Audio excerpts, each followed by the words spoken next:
एक बार एक भिखारी सड़क किनारे भीख मांग रहा था। बड़ा हैरान परेशान दिख रहा था, जैसे उसे भीख भी मजबूरी में मांगनी पड़ रही हो। जब भी कोई राहगीर उसके पास से गुजरता तो वह अपने पेट पर जोर से हाथ मारता और बोलता, हाय राम, मैं भूखा हूँ।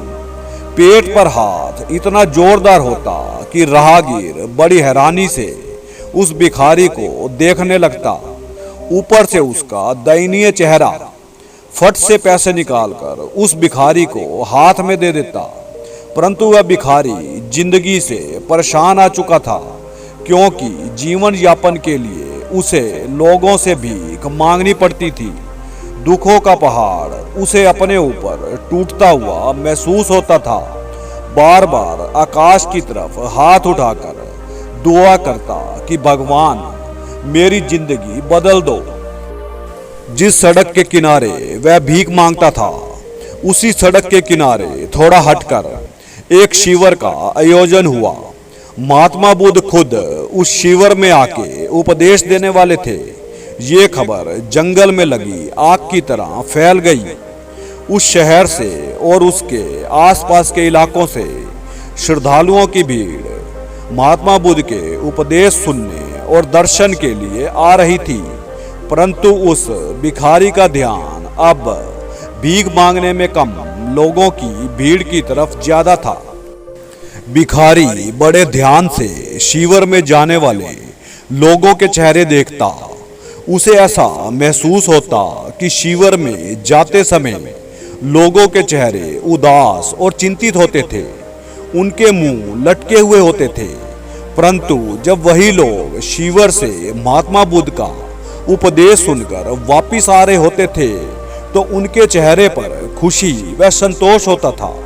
निराश, दुखी व परेशान वह भिखारी सोचता था कि महात्मा बुद्ध ऐसा क्या जादू करते हैं कि उदास चेहरे खुशी से भरे चेहरों में बदल जाते हैं। आखिर महात्मा बुद्ध ऐसा क्या करते हैं, क्या उपदेश देते हैं? श्रद्धालु वापसी में बड़े खुश नजर आते हैं। कोई सोना, चांदी, कपड़ा, पैसा महात्मा बुद्ध श्रद्धालुओं को नहीं बांटते। परंतु वापसी में कोई दुख का चिन्ह श्रद्धालुओं के चेहरे पर नहीं होता। अब ये बात भिखारी के मन में घर कर चुकी थी कि वह अब महात्मा बुद्ध के शिविर में उपदेश सुनने जरूर जाएगा। कि ऐसा क्या जादू शिविर में होता है कि दुखी व्यक्ति सुखी हो जाता है। अब वह महात्मा बुद्ध के दर्शनों के लिए व्याकुल हो चुका था।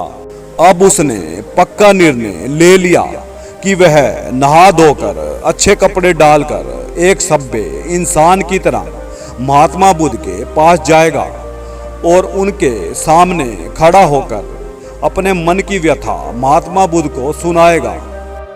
उसे विश्वास होने लगा था कि बाकी लोगों की तरह उसका जीवन भी बदल जाएगा और वह भी आम आदमी की तरह सुखी जिंदगी जी सकेगा।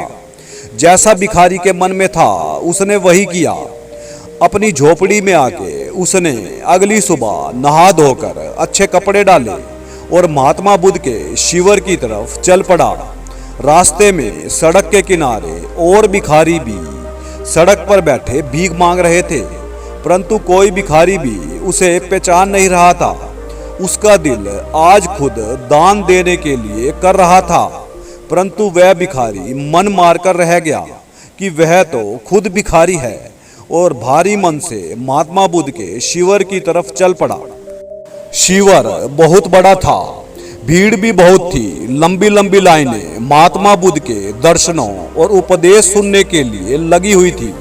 वह भी झट से लाइन में लग गया और अपनी बारी का इंतजार करने लगा। आखिर वो समय आ ही गया। वह अब महात्मा बुद्ध के सामने खड़ा था। एकाएक महात्मा बुद्ध उसे देखकर मन मन मुस्कुराने लगे। जब भिखारी ने अपनी तरफ देखते महात्मा बुद्ध को मन मन मुस्कुराते देखा, तो वह झेप गया कि महात्मा बुद्ध ने उसे पहचान लिया है कि ये तो वही भिखारी है जो सड़क किनारे भीख मांगता है। परंतु फिर भी वह भिखारी हौसला रखकर बोला, महात्मा, मैं एक असहाय गरीब भिखारी हूँ। मुझे अपना जीवन यापन करने के लिए लोगों से भिक्षा मांगनी पड़ती है। ये वस्त्र जो आप देख रहे हैं, ये साफ सुथरे वस्त्र तो मैंने आज ही डाले हैं, नहीं तो मैं फटे पुराने चिथड़ों में ही सड़क किनारे भीख मांगता हूँ। उलझे बाल, दयनीय चेहरा देखकर ही लोग मुझे भीख देते हैं। मुझे ऐसा आशीर्वाद दें कि मुझे आगे से लोगों के सामने हाथ न फैलाना पड़े।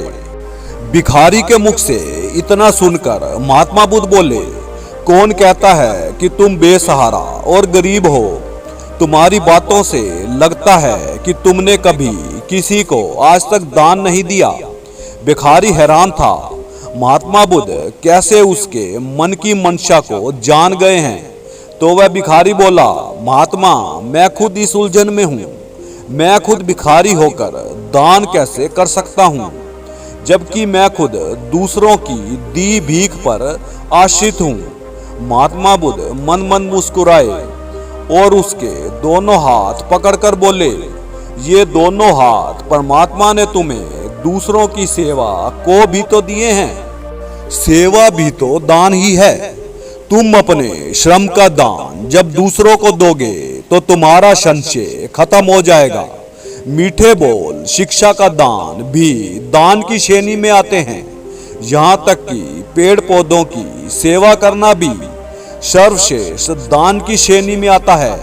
भिखारी ने अब श्रद्धा पूर्वक महात्मा बुद्ध को चरणों में माथा टेका, आशीर्वाद लिया और बोला, महात्मा, आपके इन वचनों ने मेरे विचारों को बदल दिया है।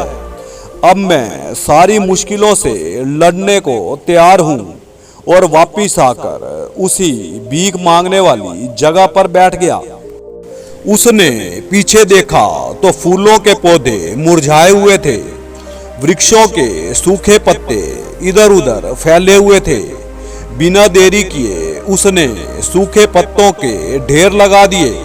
सड़ चुके वह सूखे फूलों को पौधों से अलग कर दिया और अगले दिन उसने इन वृक्षों व पौधों की सेवा के लिए क्या करना है इसके बारे में सोचने लगा। भीख मांगने की तरफ उसका ख्याल ही नहीं था। उसे ऐसा लग रहा था कि वह अपनी पुरानी दुनिया छोड़कर नई दुनिया में कदम रख चुका है। आपको इस कहानी से क्या शिक्षा मिली, कमेंट में लिखकर अवश्य बताएं। धन्यवाद।